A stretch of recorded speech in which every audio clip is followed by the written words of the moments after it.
Baik, perkenalkan nama saya Fadila Istiqomah Alfitroh, NIM 1860102 kali 183. Di sini saya akan menjelaskan tentang kode etik.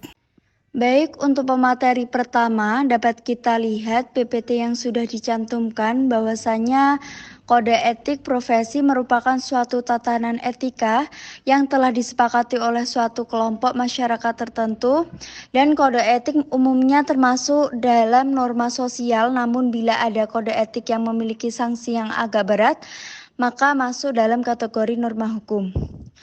Jadi kode etik profesi adalah seperangkat aturan atau prinsip dan nilai-nilai yang mengatur perilaku dan praktek anggota suatu profesi, kode organisasi atau badan mengatur profesi untuk memastikan bahwa anggotanya berperilaku dengan standar tinggi, menjunjung tinggi integritas, dan menjaga kepentingan masyarakat yang dilayani oleh profesi tersebut. Jadi untuk materi yang kedua yaitu tentang perbedaan etik dan kode etik.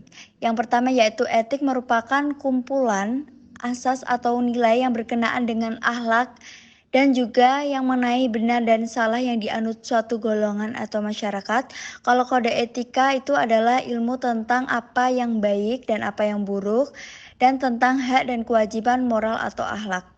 Dan dalam hal ini juga perbedaan utama antara etika dan kode etik adalah bahwa ketika bersifat lebih luas, etika itu bersifatnya lebih luas dan umum, kalau sementara kode etik lebih spesifik dan terkait dengan konteks atau profesi tertentu. Jadi etika melibatkan pertimbangan moral secara umum, sedangkan kode etik memberikan panduan praktis yang lebih terperinci tentang perilaku yang diharapkan dalam situasi yang khusus. Yang terakhir yaitu tentang fungsi kode etik profesi, pelanggaran kode etik profesi. Jadi fungsi kode etik profesi adalah sebagai pedoman pelaksanaan tugas profesional dan pedoman bagi masyarakat sebagai sarana kontrol sosial terhadap para pekerja. Kode etik profesi memberikan pedoman bagi setiap anggota profesi tentang prinsip profesionalitas yang digariskan, serta merupakan sarana kontrol sosial bagi masyarakat atas profesi yang bersangkutan.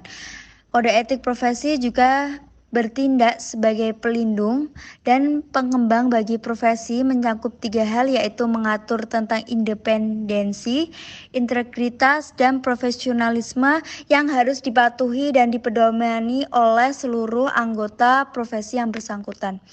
Di sini saya juga akan menyebutkan beberapa fungsi kode etik profesi yaitu sebagai panduan perilaku, perlindungan kepentingan, pembangunan kepercayaan, standar profesional. Dan pelanggaran kode etik profesi yaitu pelanggaran kode etik profesi terjadi ketika seorang anggota profesi melanggar aturan atau prinsip yang tercantum dalam kode etik. Dampak dan konsekuensi dari pelanggaran kode etik profesi dapat meliputi sanksi disiplin, reputasi yang rusak, tanggung jawab hukum, kerugian bagi klien atau pasien. Jadi kepentingan untuk diingat bahwa setiap pelanggaran kode etik profesi harus ditangani dengan serius dan adil. Organisasi atau badan mengatur profesi bertanggung jawab untuk menjalankan prosedur yang adil, transparan dalam mengenai pelanggaran, serta memberikan sanksi yang sesuai untuk memastikan integritas dan reputasi profesi yang diwakili.